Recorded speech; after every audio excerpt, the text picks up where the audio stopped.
So you're fortifying the border, the boundary, India-China. So does that make China now the biggest threat to India?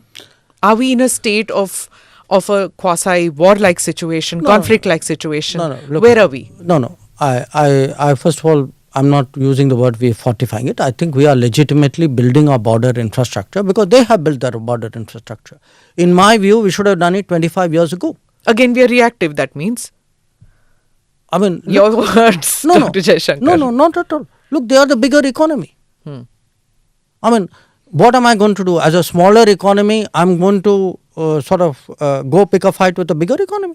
It's not a question of reactive, it's a question of having common sense. So, secondly, please bear in mind one thing. We had an agreement that you're not supposed to bring military to the border in large numbers. So, by that logic of yours, I should be the first to break the agreement. Why not? No, why should I? Because it doesn't make... Look, please understand... Why are we always the ones not breaking an agreement, and it's always the other side breaking the agreement? Smita, I think you need to take a very... non-aggressive... considered view of this. Okay. Why do we reach agreements? We reach agreements because it is in our interest to stabilize a border or a situation. Okay. It's not out of love and affection and sentiment that you do. It's cold calculation and common sense. Okay.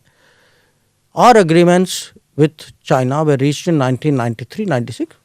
I'm not even getting into which government, etc. I think I try to avoid this whole debate. Okay. I don't like in foreign policy. Maybe it is because I've been myself so long in this field.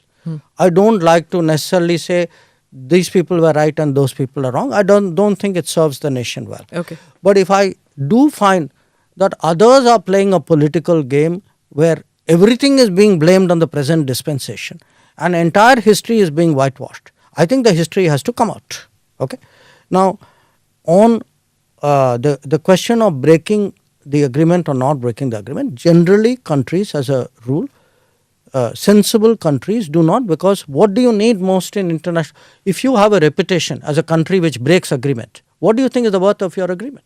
That is China. Where have they kept the agreement with any country? Hello. Or Pakistan for that matter. From 1993, 1996 okay, not a to single 2020. bullet. No, forget bullet. From 93, 96 till 2020, was that agreement observed or not?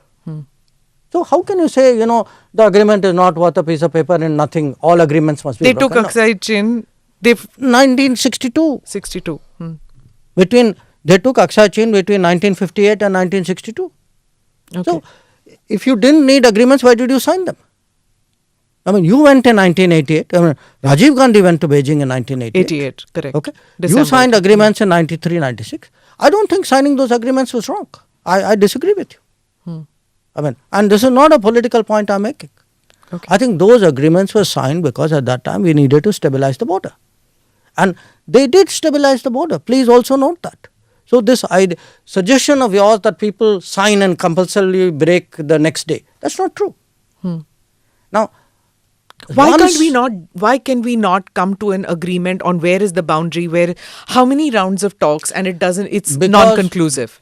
Because when people are, their claims, when any other country's claims are not reasonable, you will not come to agreement. I mean, you and I can come to an agreement. If I make claims on you which are not reasonable, but you will concede it because 25 rounds have happened.